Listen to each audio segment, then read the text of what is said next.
Assalamualaikum warahmatullahi wabarakatuh. Dan salam sejahtera. Kita jumpa lagi.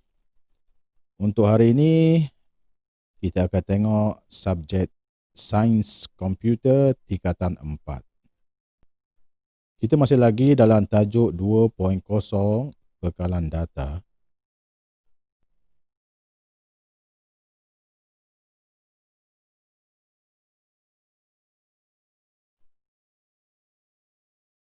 Untuk hari ini, kita akan tengok tajuk 2.3 Pembangunan Bekalan Data Hubungan. Dan cikgu telah menceritakan apa yang dimasukkan dengan pembangunan bekalan data hubungan. So hari ini kita akan tengok tajuk-tajuk yang berada di dalam 2.3 ini ya. Okey, untuk hari ini kita akan tengok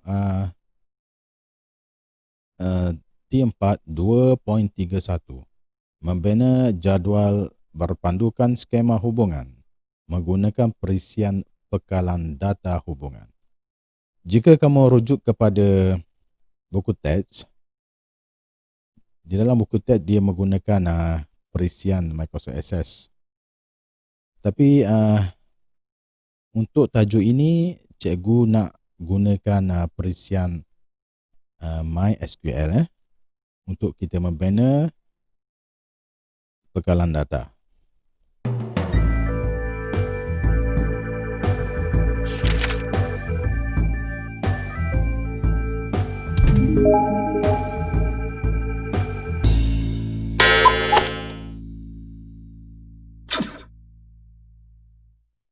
T4 2.3.1 membina jadual berpandukan skema hubungan menggunakan perisian bekalan data hubungan. Okey, kita dah belajar berkenaan dengan skema hubungan dan juga kita telah belajar perisian-perisian untuk membina bekalan data. Okey, seterusnya. Jadi setiap bekalan data itu dia mesti mengandungi jadual ataupun table ataupun kita kenalinya sebagai entiti ya. Mesti ada jadual ini ya. Apa sahaja perisian untuk bekalan data mesti ada jadual ataupun table ya. Jadi jadual hubungan dia menghuraikan struktur logikal data sebagai kombinasi atribut yang mengenal pasti setiap baris rekod secara unik. Okey. Jadual hubungan mewakili entiti. Maksudnya antara entiti yang kita telah cipta, dia mesti ada jadual hubungan. Kejadian entiti-entiti yang mempunyai koleksi atribut yang sama akan berada di dalam jadual hubungan yang sama sebagai rekod. Okey, maksudnya entiti yang kita cipta itu mungkin ada 2 ataupun 3 entiti. Jadi atribut yang sama ada di entiti A ataupun di entiti B, kita akan hubungkan dia. Yang bermaksud dia mempunyai rekod yang sama. Nanti kita akan buat nanti ya.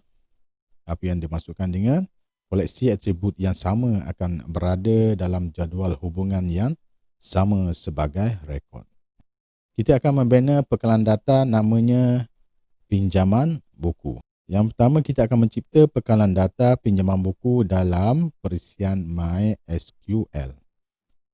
Okey, pada komputer kamu, klik dekat search ya.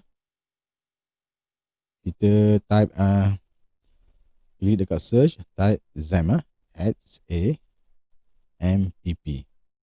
dan klik XAMPP Control Panel.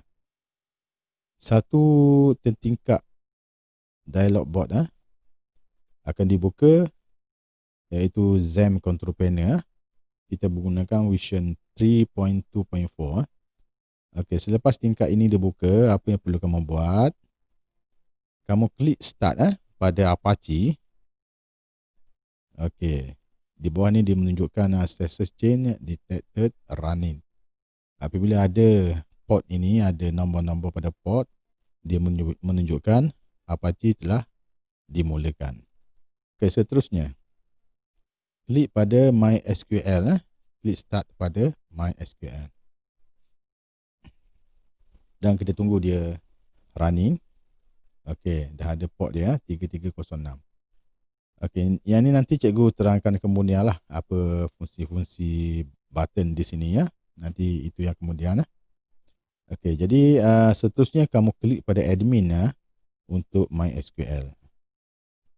So dia akan buka satu tertingkap localhost. Okey, tertingkap localhost ya. Cikgu kecilkan dia. So bila kita klik admin itu akan dibuka localhost PHP myadmin. Okey, inilah apa ni MySQL. Okey, seterusnya kita akan mencipta satu bekalan data namanya pinjaman buku. Okey. Jika kamu perhatikan di sebelah kiri ini ialah nama-nama database ya. So kita nak create satu database yang namanya pinjaman buku. Okey. Kamu klik dekat database di sini ataupun klik new. Okey, ataupun klik database ya. So akan keluar apa ni box untuk kita create database. Okey, namakan database ini pinjaman buku. Okey. Dan seterusnya klik create. Okey. So kita telah berjaya membina satu bekalan data yang namanya pinjaman buku. Okey. Jika kamu perhatikan di sebelah kiri ini dia ada nama pinjaman buku. Okey, jadi kita telah berjaya membina satu bekalan data namanya pinjaman buku dalam MySQL. Seterusnya, kita akan mencipta satu jadual yang namanya pinjaman ataupun entiti pinjaman dengan atribut nombor pinjaman. Okey. Nombor pinjaman ini kita akan jadikan dia sebagai kunci primer.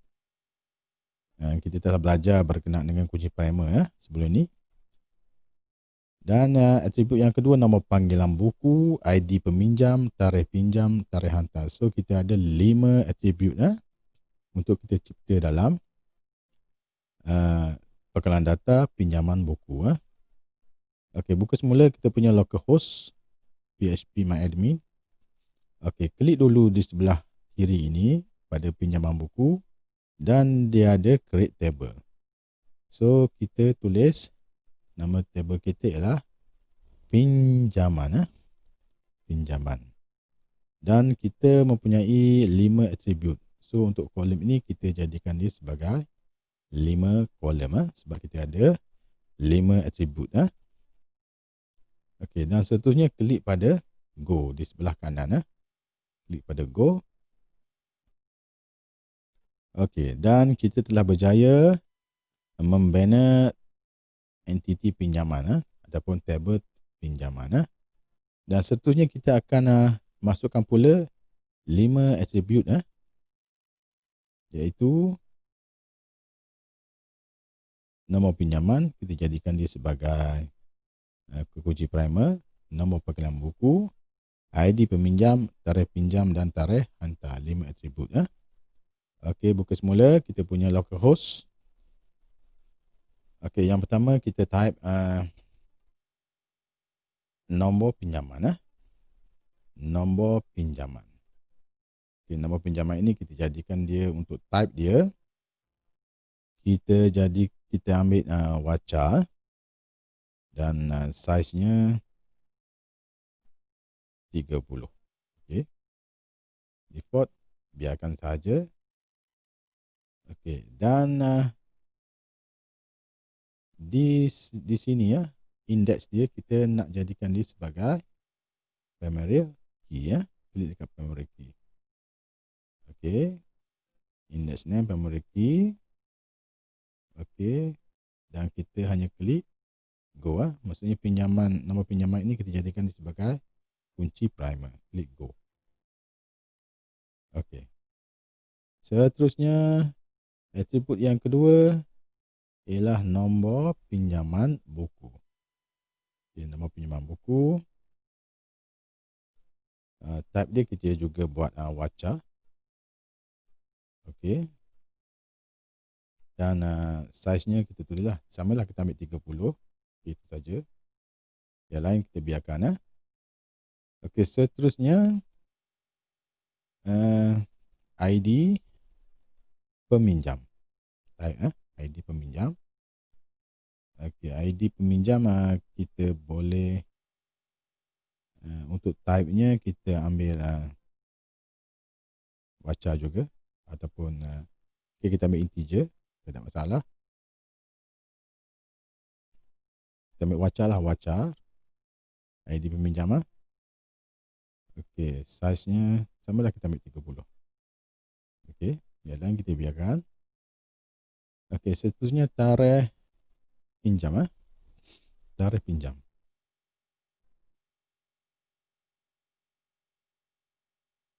Okey, tarikh pinjam.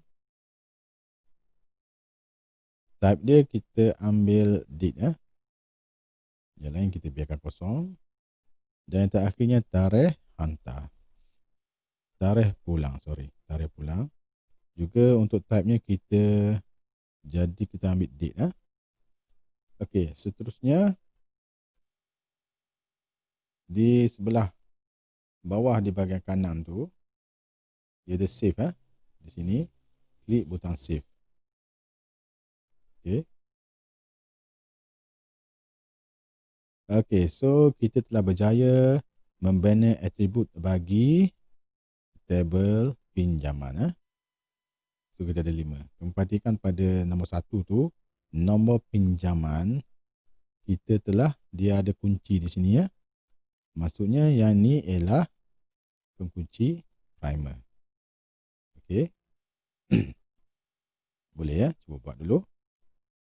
Okey, seterusnya kita akan membina tabel yang baru lagi, iaitu klik dekat pinjaman buku.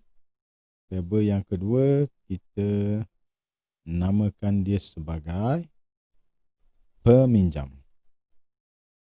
Peminjam. Maksudnya orang yang pinjam buku. Peminjam. Okey. Dan kolom dia ada 4. Nama panggilan buku kita akan jadikan dia sebagai kunci primer. Nama buku, pengarang dan subjek. Okey. Jika kamu perhatikan yang kita jadikan kunci primer ini, iaitu nama panggilan buku, atribut ini juga ada dalam tabel pinjaman. Okey.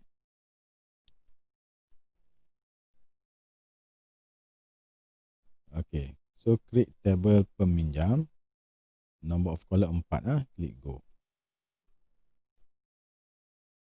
Okey, seterusnya kita bina atribut. Yang pertama ialah nombor panggilan buku.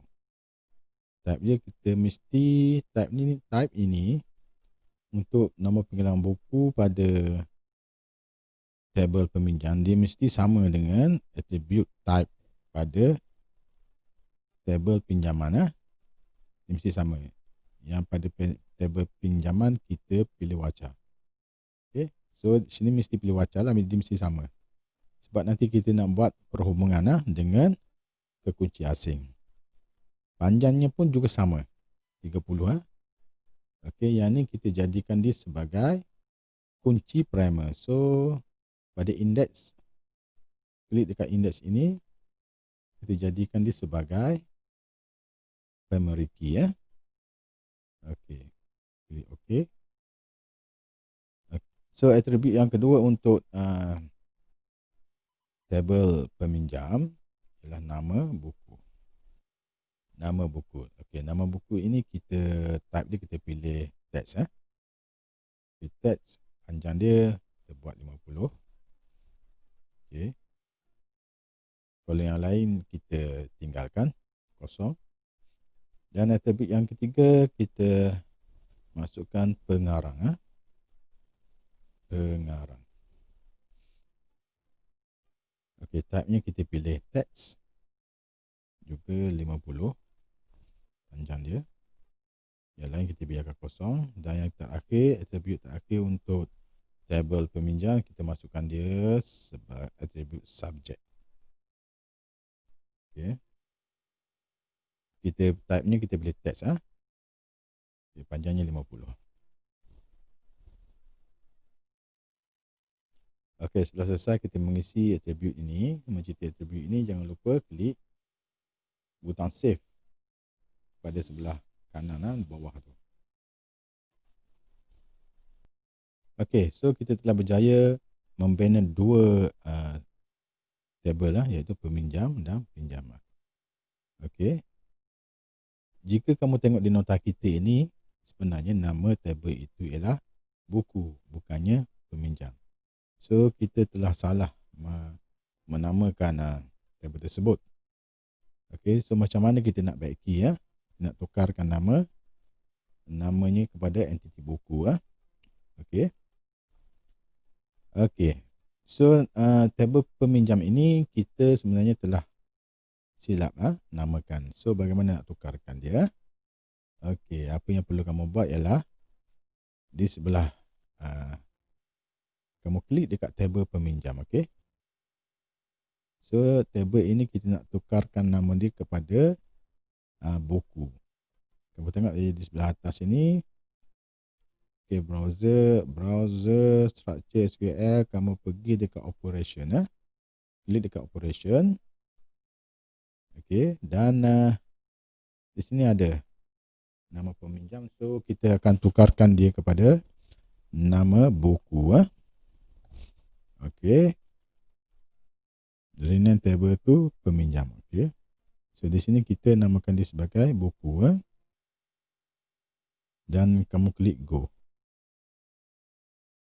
Okey. Tengok di sini dia telah bertukar. Dia telah bertukar kepada nama buku. Okey, kita dah berjaya menukar nama pinjaman tadi kepada nama buku. Okey, seterusnya kita create table yang ketiga iaitu table peminjam.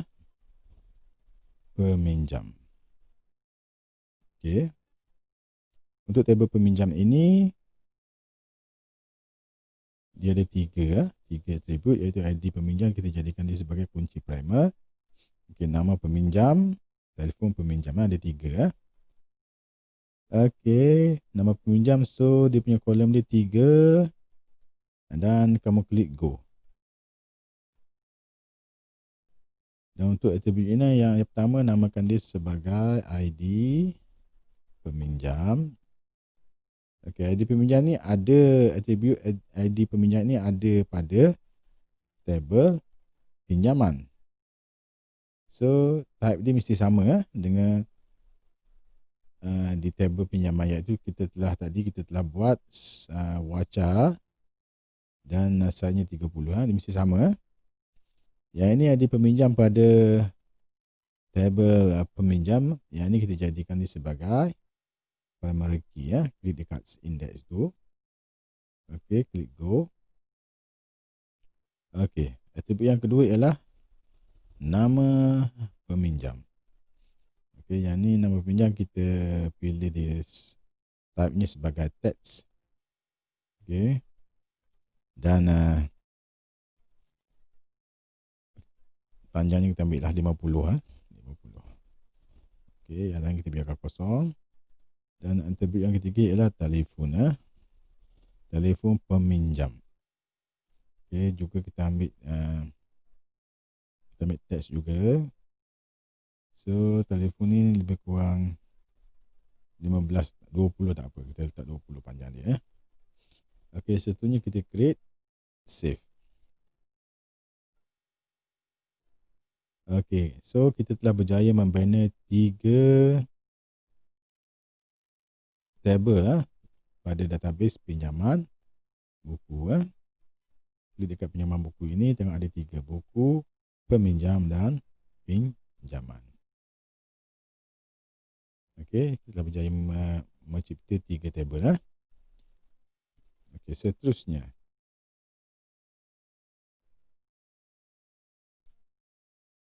membina hubungan antara jadual-jadual. Okey. Jadi entiti yang telah kita cipta itu akan dikaitkan ataupun dihubungkan melalui hubungan antara atribut. Jadi setiap entiti mempunyai kunci primer. Bagi menghubungkan entiti pinjaman dan entiti buku, kunci primer bagi entiti buku akan menjadi satu atribut dalam entiti pinjaman. Maksudnya dalam tabel pinjaman dia ada atribut yang sama. Okey. Jadi atribut pada pinjaman itu kita akan jadikan dia sebagai kunci asing. Untuk kita hubungkan, maksudnya kita akan hubungkan kunci primer dengan kunci asing. Okey. Oleh itu terdapat atribut-atribut yang dikongsi oleh 2 jadual ataupun lebih yang sama. Okey. Hubungan ini telah dikenal pasti sewaktu kita mencipta jadual menggunakan entity relation diagram. Masa kamu buat ERD tu, kamu telah kena pasti yang mana satu kunci primer, yang mana satu kunci asing. Okey, ini contoh. Ini yang kita akan hubungkan. Pada tabel pinjaman, dia ada 5 tadi kan. Nombor pinjaman sebagai pemeriki dan nombor panggilan buku pada pada entiti buku ataupun pada jadual buku ini dia pemeriki, dan untuk kita hubungkan ke tabel pinjaman, yang pertama kita mestikan jadikan dia sebagai kunci asing dulu, barulah kita boleh hubungkan. Begitu juga dengan ID peminjam. Pada tabel peminjam dia sebagai kunci primer. Jadi bila kita nak hubungkan ID peminjam pada tabel pinjaman, kita mesti jadikan dia sebagai kunci asing. Okey. Okey, untuk menjadikan mencipta kunci asing pada tabel peminjam, okey, iaitu di dekat struktur atas ni iaitu nombor panggilan buku dan juga ID peminjam. Macam mana kita nak jadikan dia sebagai kunci asing? Mudah je. Kamu tik pada kolom nombor peminjam dan juga pada ID peminjam. Klik di sini dan kamu klik pada index di bawah ni. Okey, klik pada index.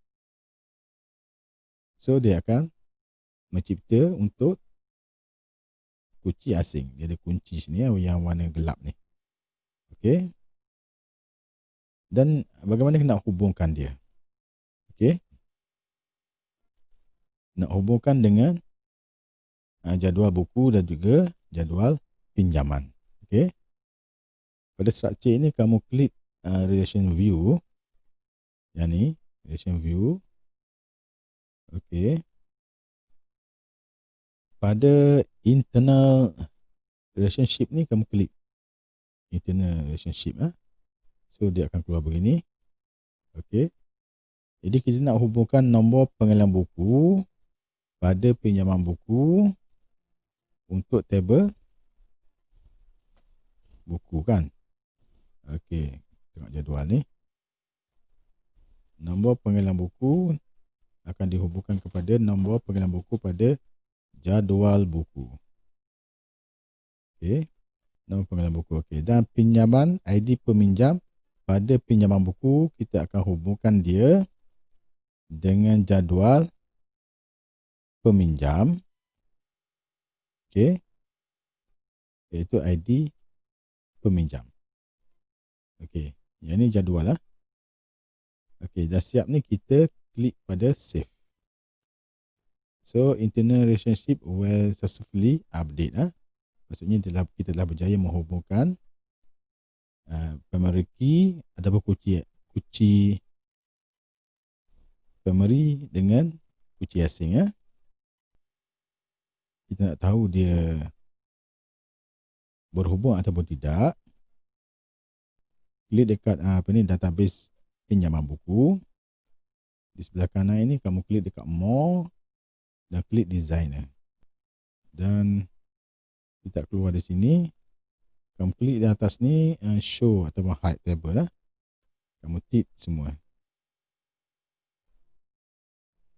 Okey. Okey. Dan nampak dia telah berjaya membuat hubungan.